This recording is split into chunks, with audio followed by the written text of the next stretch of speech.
Welcome to Atmanramayana, where timeless wisdom meets modern insight. Join me, Svetanusha, and our resident expert Srini as we embark on a journey through the sacred narrative of the Ramayana.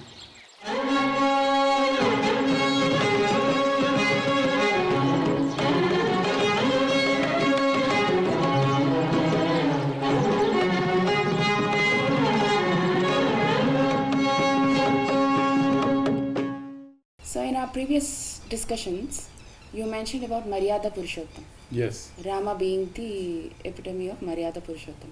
So, what is the definition of Mariyada Purshuttam?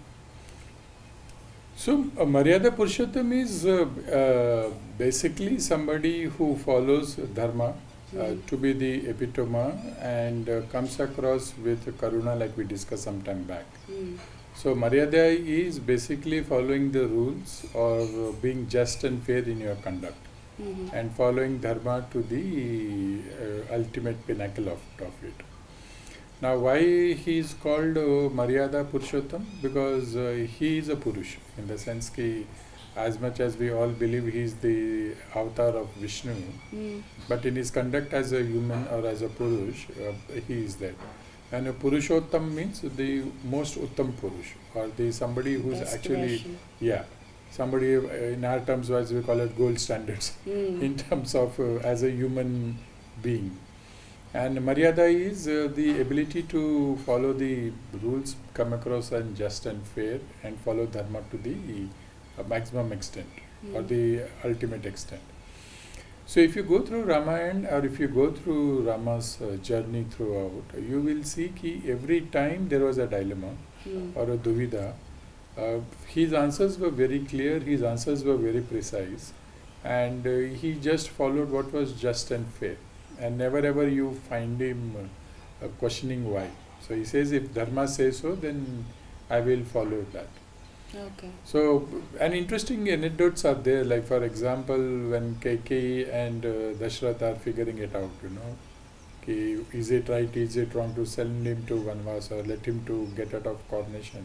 He says, what's the big debate about it? If you want me, so I'll do it. And he just walks away from it. Two other aspects.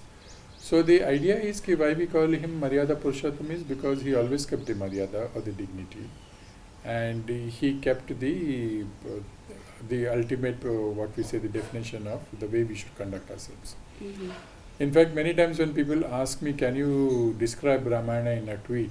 And I always say this, Ramayana in a tweet will be how does one conduct in a dignified manner in face of adversity. So it is dignity in face of adversity. And dignity in face of adversity can be described as Mariyada Purshuttam. So irrespective of the fact what circumstances are, how do you come across in the most dignified way is the answer for us.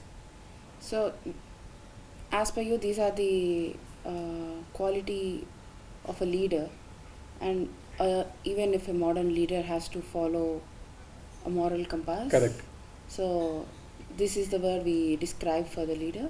Absolutely. So today modern leaders' problem is either we get caught in this dilemma of I can be following distributive justice or procedural justice. So distributive justice is basically the justice that you have done has to be fair, but the process that you use to arrive to that also has to be perceived to be fair. That is the procedural justice. And many a times leaders get caught in this dilemma.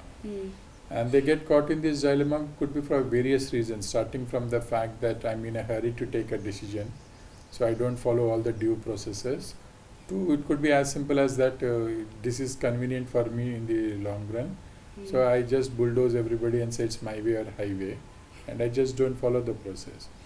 And that's why many of these leaders today, if you see till that time they are in position, people respect them because of fear, but the moment they go out of the position, people just forget them. So if you ask how many corporate leaders in last 25 years you remember and you emulate, you will hardly find 4 or 5 of them. So you once in a while you will get a JRD Tata, somebody like that, where people adore even after he is gone.